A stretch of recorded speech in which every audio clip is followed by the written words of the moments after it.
Hello everyone, welcome back to Economics with Mubdiul. I hope you are doing well and that you have watched lecture 1, What is Economics? If you have not, I highly recommend watching it first because today's lecture builds directly on the concept we discussed there. In our previous lecture, we have learned something that forms the foundation of the entire subject of economics. We have learned that human wants are unlimited but resources are limited.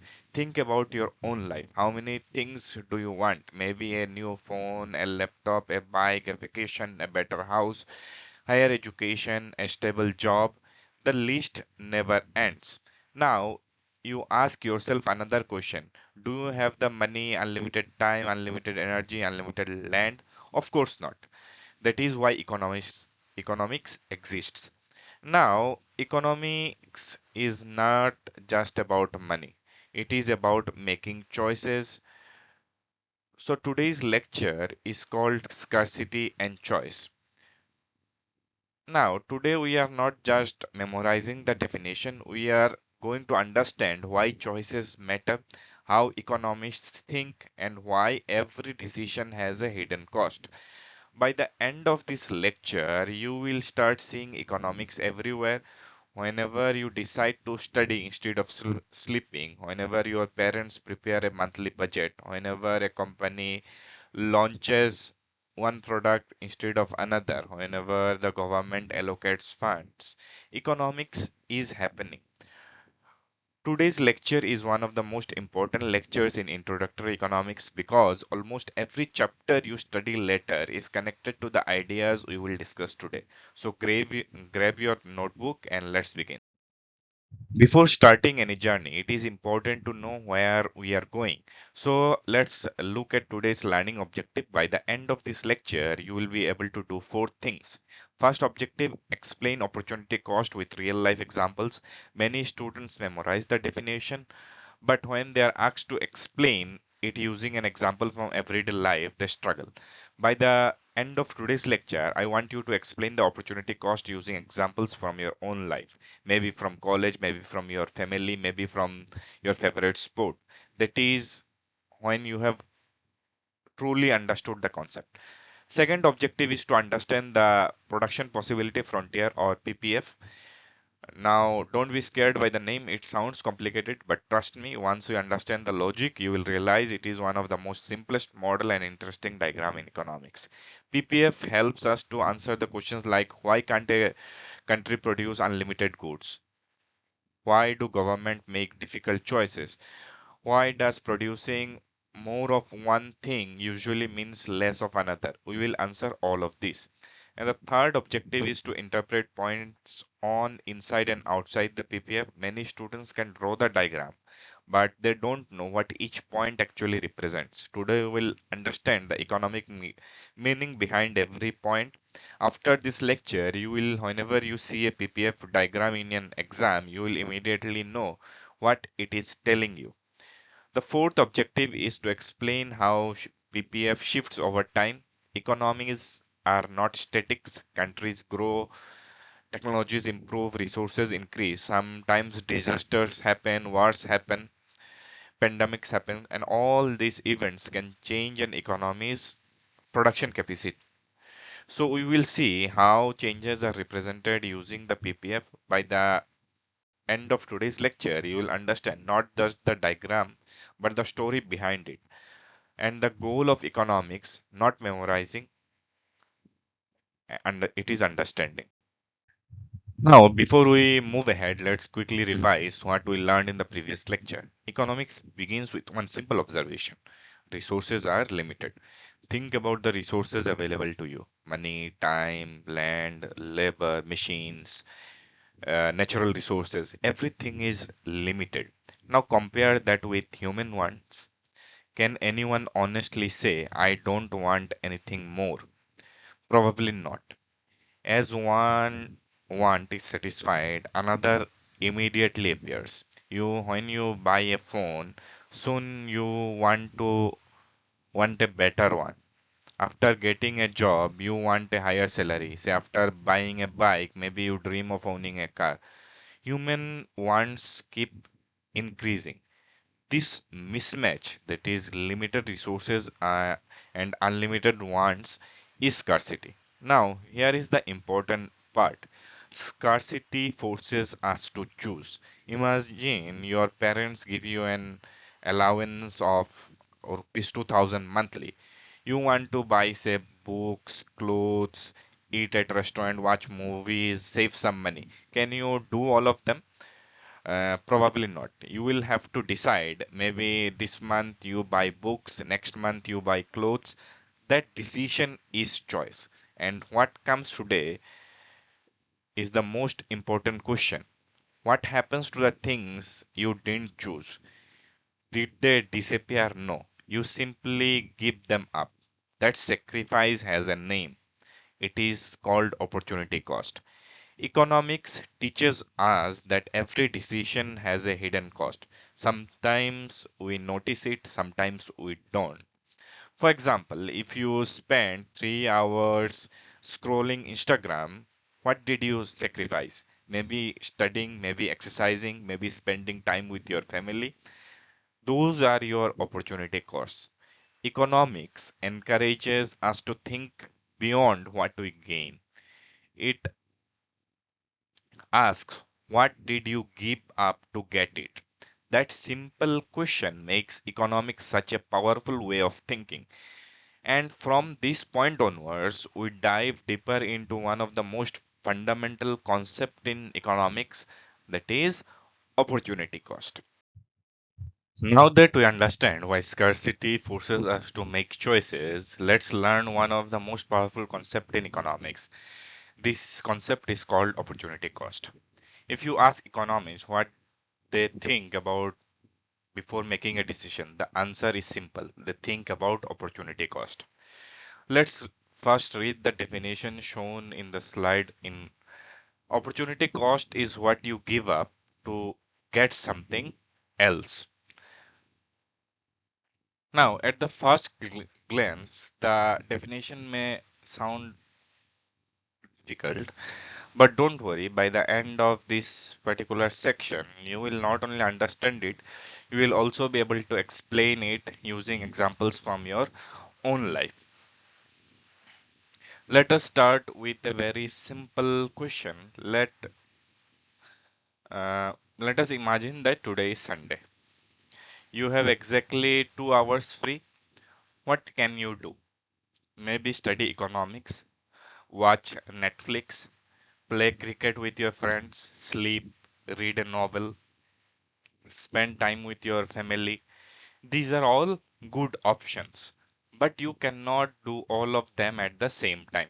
Of course not, because time is limited. Scarcity exists. Now, suppose you decide to study economics. What happened to all the other options? They disappeared.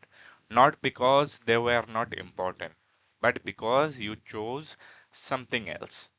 So, economics says that the best option you give up or gave up is your opportunity cost. Notice something very important. It is not every alternative that becomes your opportunity cost, only the next best alternative. That is why, whenever we define opportunity cost, we define it as such a way that the value of the next best alternative given up. Now, what does next best alternative mean? Let us understand with another example. Suppose you have rupees 1000. You visit a bookstore. You want to buy an economics textbook, a novel, say a pair of headphones.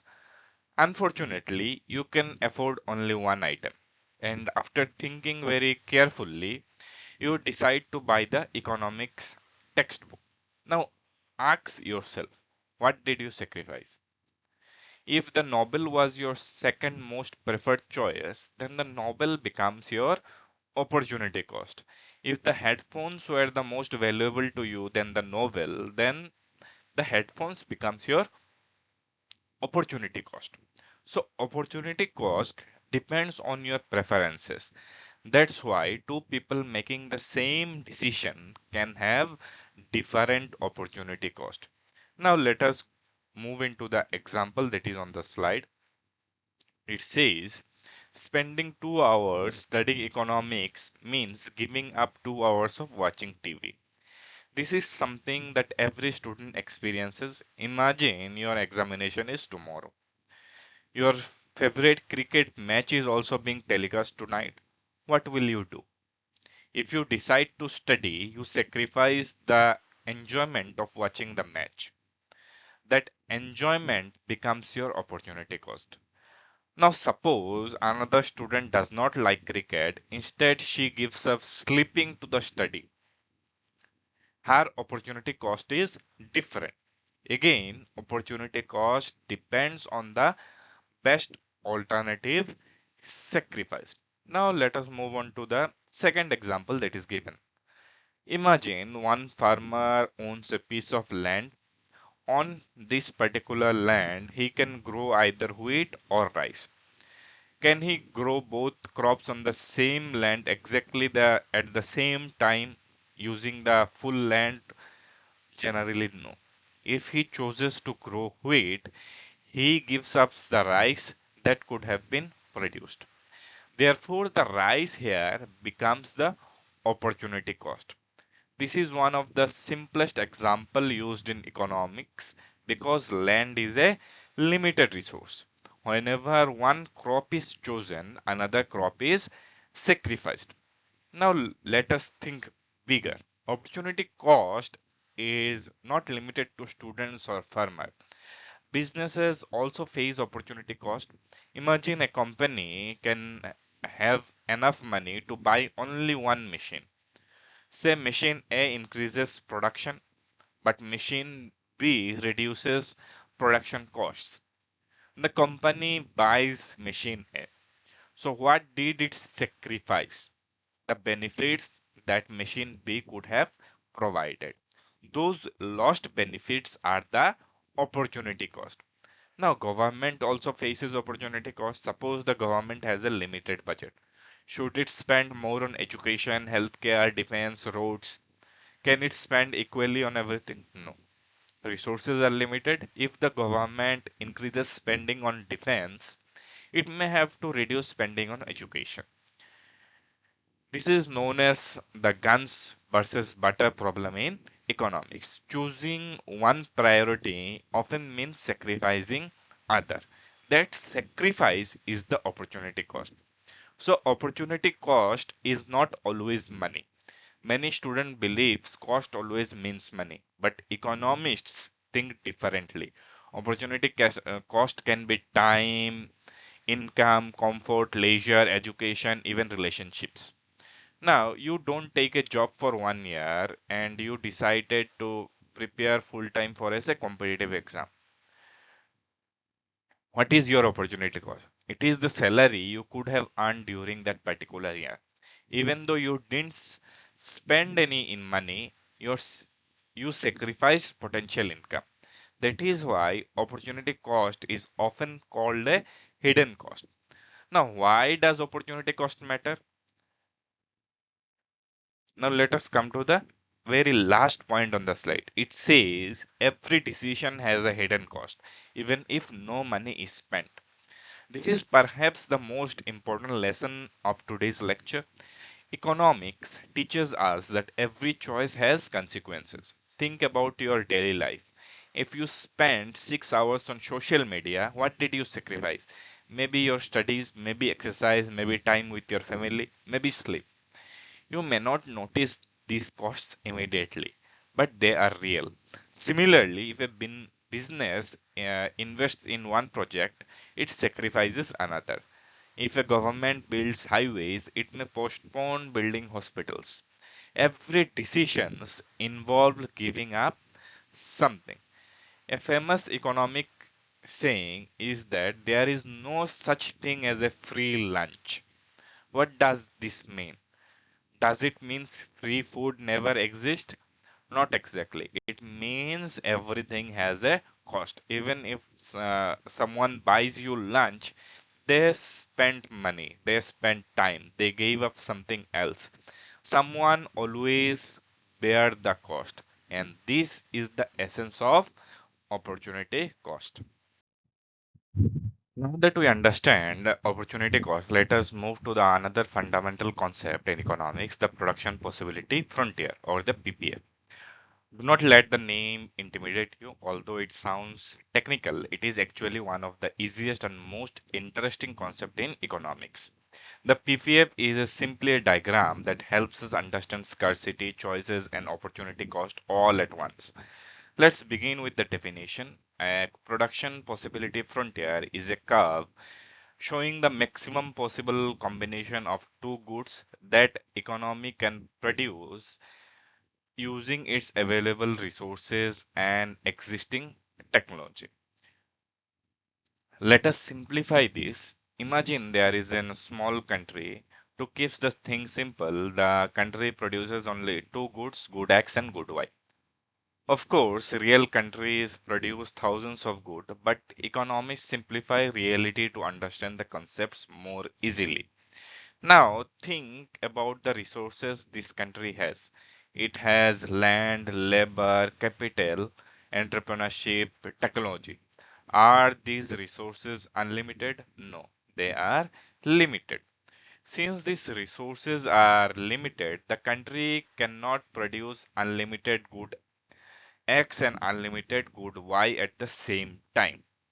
If it wants to produce more of good X, it must transfer some land, labor, and machinery away from good Y production.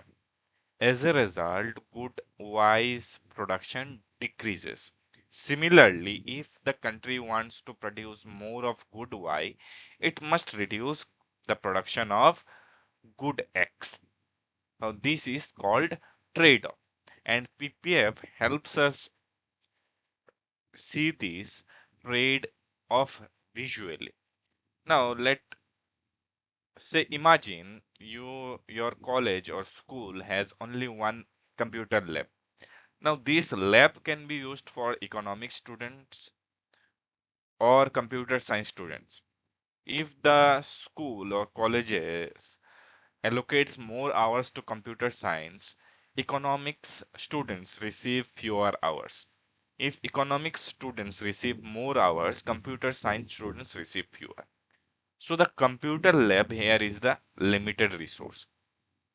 Because the resource is limited, someone has to sacrifice something. This is exactly what PPF represents. So the production possibility frontier assumes the fixed resources and technology. What does it mean? It means for now we assume that the amount of land does not change, the amount of worker does not change, the machine remains the same, technology remains unchanged. So why do economists make this particular assumption? This particular assumptions allows us to focus only on the relationship between scarcity and production. Later, we will relax this assumption when we discuss how the PPF shifts. Now, let us understand why this particular concept is useful. Now, PPF visually shows the trade-off between producing two goods. Suppose a country produces 100 tons of wheat and 50 tons of cotton. Now, the government decide that food security is more important. That means it wants more wheat. Can it simply increase the wheat production without affecting the cotton? Not if the resources are fixed. To produce more wheat, it has to move labor, land, and machinery away from cotton. As wheat increases, cotton decreases. Now, this trade off is shown by the PPF, and joining all the points of this trade off, we get the curve that is represented on the slide by the red curve. That is the production possibilities frontier. That means all the possible combination of goods that can be produced by the given resources and technology at a fixed point of time. Now that we know what production possibility frontier is, let us understand what different points on the curve represent. If you understand these 3 points, you will never get confused by a PPF diagram. Let us begin with the easiest one, that is point on the curve. A point on the PPF represents the efficient use of resources. This particular point. What does efficient means? It means the economy is making the best possible use of available resources. Nothing is wasted. All the workers are employed, factories are operating, land is cultivated, machines are running.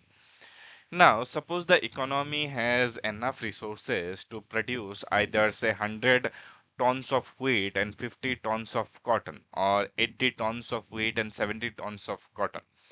Both combinations lie on the PPF. Neither combination is better than another. They simply represent different choices using the resources efficiently. Think of it like your daily schedule.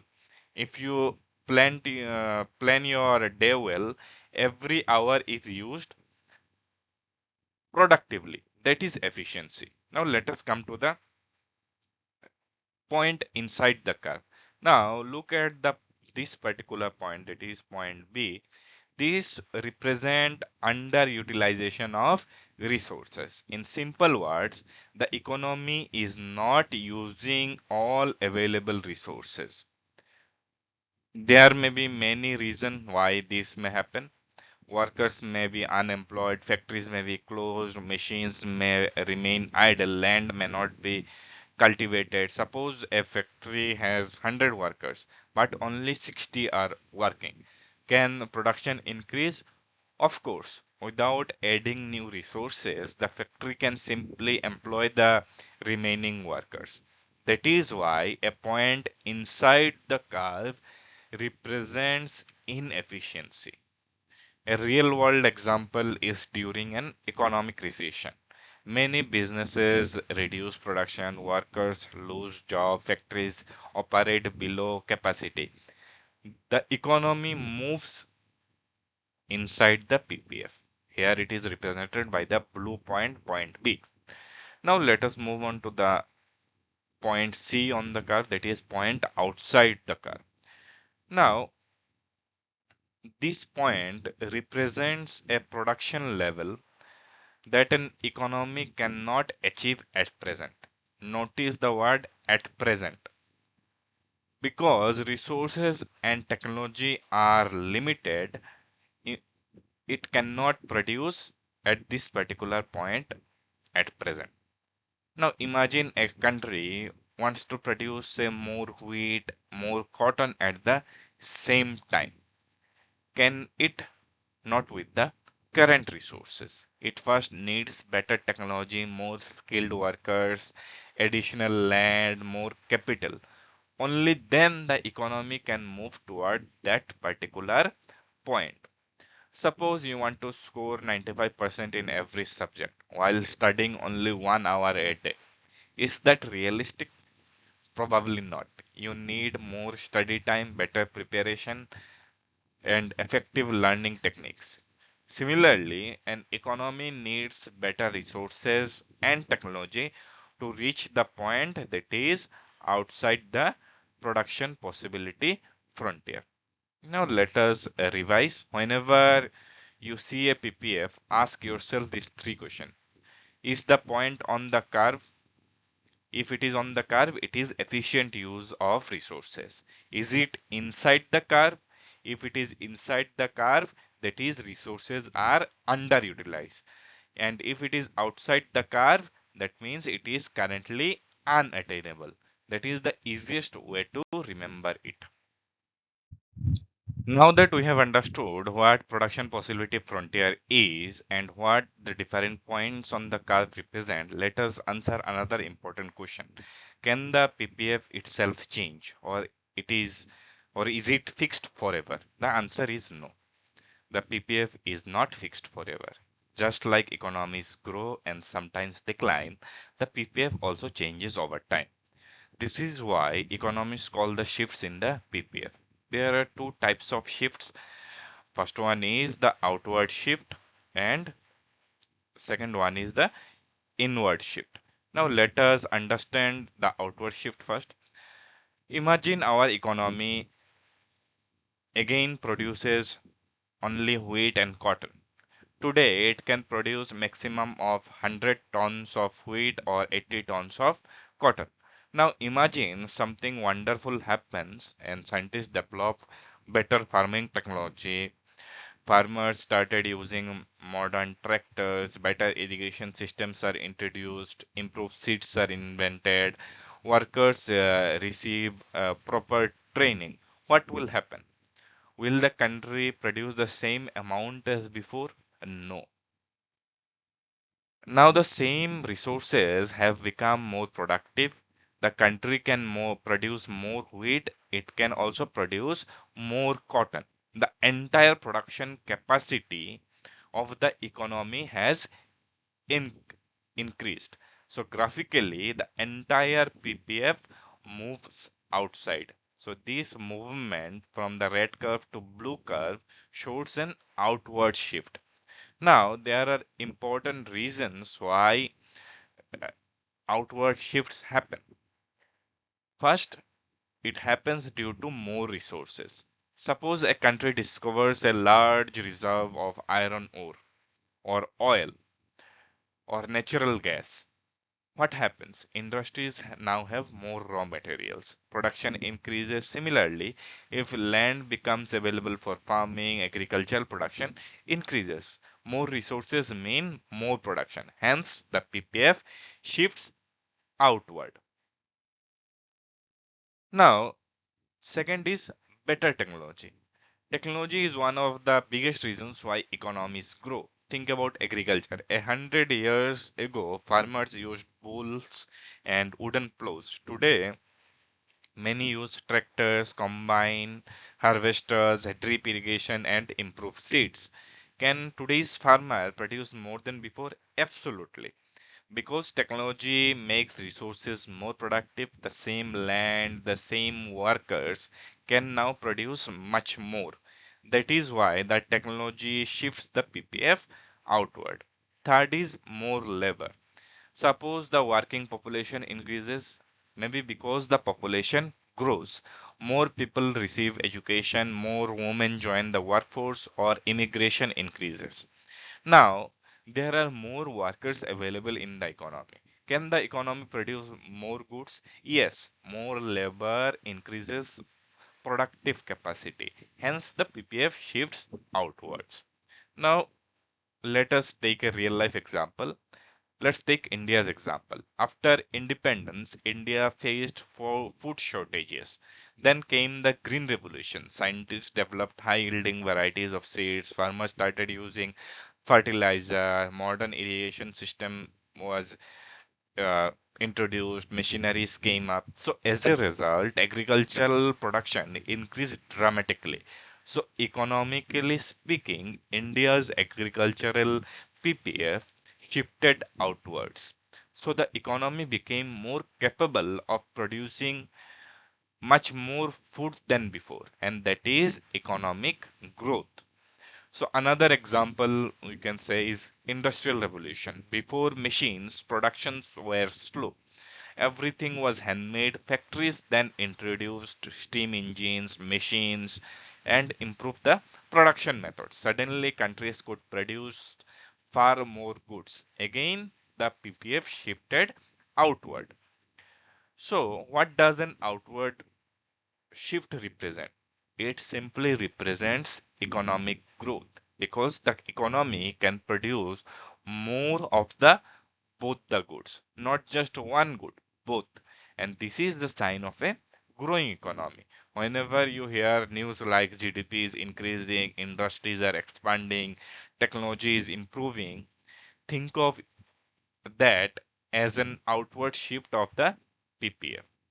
Now let us move on to the opposite situation, that is the inward shift. Now, let us see. So, sometimes economies do not grow, sometimes they suffer. Factories close, resources are destroyed, workers lose their job, natural disasters occur, wars happen. In such cases, production capacity decreases. The PPF shifts inward. Why does this happen? Now, it happens due to loss of resources. Number one, suppose a country lose both fertile land due to say desertification and our minerals have become exhausted or our forest disappear. Can production continue at the previous level? No. With fewer resources, the economy produces less, and that is why the PPF shifts inward. Now, another reason may be war. War is one of the biggest reason for economic decline. During war, factories may be destroyed, roads, bridges, railways, and industries suffer damage. Many workers join military, some lose their lives, production falls. Therefore, the economy can no longer produce what it once could. The PPF shifts inward.